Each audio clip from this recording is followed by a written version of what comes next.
Sebenarnya, harga emas ni memang sentiasa mahal. Berapa pun harganya, orang tetap akan cakap emas ni mahal. Sememangnya emas ni adalah barang yang dianggap mahal sejak zaman berzaman lagi. Tidak pernah tuan-puan ada satu zaman yang orang anggap emas ni harga dia murah. Maksudnya kesilapan pertama bila orang nak menyimpan emas ni dia tunggu harga murah. Dengan kata lain, harga emas memang tidak akan pernah murah selagi mana anda tak mulakan simpanan pertama.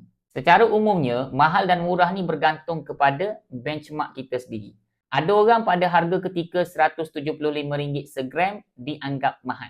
Akan tetapi bila harga emas meningkat RM380 segram, ketika itu orang mula menganggap RM170 ni sangat murah. Walaupun harga RM170 itu dianggap murah, tapi dia tidak lagi berguna sebab harga tu dah jadi sejarah. Jadi cara betul nak simpan emas ni, beli dulu walaupun 1 gram. Mulakan dengan bajet yang kecil, jangan tunggu harga rendah.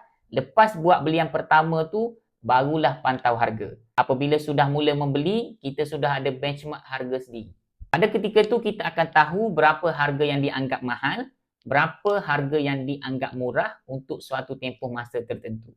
Tidak perlu kita tanya lagi pada orang lain, terutamanya dealer emas. Jadi semoga yang saya sampaikan ni memberi manfaat kepada anda.